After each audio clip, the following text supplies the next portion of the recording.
Rice transplanter যন্ত্রের মাধ্যমে ধানের চারা রোপণ করছেন শেরপুরের প্রান্তিক কৃষক। এতে একদিকে যেমন কাটছে শ্রমিক সংকট, অন্যদিকে আধুনিক চাষাবাদে কমছে উৎপাদন খরচ। কৃষি যান্ত্রিকীকরণের অংশ হিসেবে আধুনিক পদ্ধতিতে চাষাবাদে কৃষককে আগ্রহী করে তুলছে কৃষি বিভাগ। জুবাইদুল ইসলামের পাঠানো তথ্যছবিতে ডেস্ক রিপোর্ট। 2024-25 অর্থ বছরে পুনর্বাসন কর্মসূচির আওতায় সমলয়ে চাষাবাদে রাইস ট্রান্সপ্লান্টার যন্ত্রের মাধ্যমে ধানের চারা রোপণ করছেন শেরপুরের নালিতাবাড়ী উপজেলার কৃষক। এই পদ্ধতিতে 1 একর জমিতে চারা রোপণ করতে সময় লাগে মাত্র 1 ঘন্টা।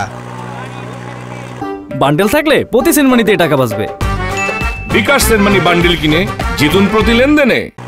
কৃষক বলছেন এই যন্ত্র ব্যবহারে কমেছে উৎপাদন খরচ, শ্রমিক সংকটেও দুশ্চিন্তা কেটেছে তাদের। ফলনও ভালো হয়, ধান গাছের কোনো সমস্যা নাই, আল্লাহর রহমতে ইনশাআল্লাহ ভালো আছে। কৃষি অফিসের মাধ্যমে যন্ত্র দিয়ে লাগাইছি, মানে যান্ত্রিক দিয়ে লাগাইছি, তাতে আমাদের খরচ লাগে নাই, আমাদের কোনো টাকা পয়সা দিতে হয় নাই।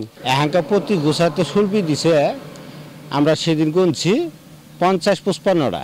তাতে দেখা গেল আল্লাহর রহমতে আমরা হাতে লাগার থেকে লাগানির থেকে মেশিন দিয়ে খেত লাগানির পরে আমরা ফলন আল্লাহর কাছে আশাবাদী 80 থেকে 85 মণ ধান পাবো আমরা প্রতি একরে। যেভাবে তারা সার বীজ দিছে তাতে খুব সুন্দর হয়েছে। কৃষককে ভর্তুকি মূল্যে যন্ত্র দেওয়ার পাশাপাশি বীজতলা তৈরি সহ সহজে চারা উঠানোর প্রশিক্ষণও দিচ্ছে কৃষি বিভাগ।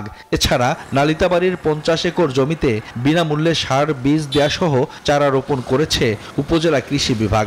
এই রাইস ট্রান্সপ্লান্টের মাধ্যমে চারা লাগানোর কারণে আমাদের দেখা যায় যে আমাদের চারা কোনো ধরনের ক্ষতিগ্রস্ত হয় না, যার ফলে কৃষির সংখ্যা অনেক বৃদ্ধি পায়। আর কৃষির সংখ্যা বৃদ্ধি পেলে স্বাভাবিকভাবেই আমাদের ফলন অনেক বৃদ্ধি পায়।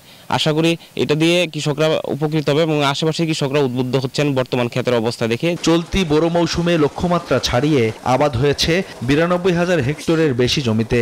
কৃষি বিভাগের দাবি, আধুনিক বিশ্বের সাথে তাল মিলিয়ে কৃষি খাতে যান্ত্রিকীকরণের মাধ্যমে দেশের কৃষি খাতে বৈপ্লবিক পরিবর্তন আনা সম্ভব। সোয়াইব শামীম, নিউজ 24।